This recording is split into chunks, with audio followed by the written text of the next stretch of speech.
আপনারা দেখছেন একুশে টেলিভিশন।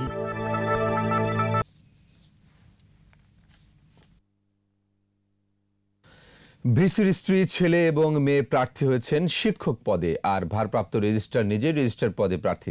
এ চিত্র খুলনা কৃষি বিশ্ববিদ্যালয় মঞ্জুরি কমিশন বলছে এটি নীতি বহির্ভূত, তবে কর্তৃপক্ষের দাবি কোনো অনিয়ম হচ্ছে না। শেখ মোহাম্মদ জুয়েলের ক্যামেরায় খুলনা বিভাগীয় প্রতিনিধি মহেন্দ্রনাথ সেনের রিপোর্ট জানাচ্ছেন মাসুম আলিসা। খুলনা কৃষি বিশ্ববিদ্যালয়ে নিয়োগ প্রক্রিয়া নিয়ে অনিয়মের অভিযোগ উঠেছে। ভারপ্রাপ্ত রেজিস্ট্রারের সই করা নিয়োগ বিজ্ঞপ্তিতে রেজিস্ট্রার পদে প্রার্থী হয়েছেন তিনি নিজেই। এই পদে প্রার্থী হতে হলে কমপক্ষে 15 বছরের অভিজ্ঞতা প্রয়োজন হলেও তার অভিজ্ঞতা 9 বছর 3 মাস। তবে তার দাবি, প্রার্থী হতে আইনি বাধা নেই। আমি তো বাংলাদেশের নাগরিক, আমার আবেদন করার অধিকার আছে, এটা আইনগত কোনো বাধা নেই। তবে যে প্রক্রিয়া, এই প্রক্রিয়াতে আমি জড়িত নই। রেজিস্ট্রার বাদে যে কোনো প্রক্রিয়া আমি সাচিবিক দায়িত্ব পালন করি, রেজিস্ট্রারে কোনো দায়িত্ব পালন করি না। 2019 সালের 17 সেপ্টেম্বর 7 জন সহকারী অধ্যাপক সহ 76 জন নিয়োগের বিজ্ঞপ্তি প্রকাশ করা হয়।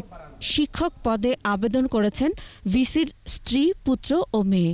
তিনি বলেছেন, এতে তাতে নিয়মের কোনো ব্যত্যয় ঘটেনি। যোগ্যতার ভিত্তিতে যদি কেউ সিলেকশন পায়, সেটা উপস্থিত স্ত্রী হোক বা ছেলে মেয়ে যেটাই হোক না কেন সেটা পাবে, আর যদি যোগ্যতা না মিলে সেটা কিছু করার নেই। যেই প্রক্রিয়া আমরা চলতেছি, এটা প্রক্রিয়াটা টোটালি ঠিক আছে। তবে বিশ্ববিদ্যালয় মঞ্জুরি কমিশন বলছে, এমন আবেদন নৈতিকতা পরিপন্থী। বাছাই কমিটি কিভাবে তাদের আবেদন গ্রহণ করলো, এ নিয়ে প্রশ্ন ইউজিসির। ভাইস চ্যান্সেলরের স্ত্রী যদি আবেদন করে থাকে, এখানে সর্বোচ্চ পর্যায় থেকে নিরপেক্ষতা বজায় রাখতে হবে এবং নৈতিকতার দিক থেকে মাননীয় উপাচার্য ওই বোর্ডের সভাপতিত্ব করতে পারেন না।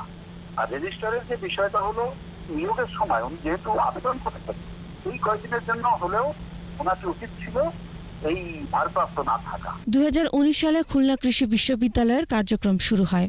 শিক্ষার্থী ভর্তির পাশাপাশি চলছে নিয়োগ প্রক্রিয়া। মাসুম আলিসা, একুশে টেলিভিশন।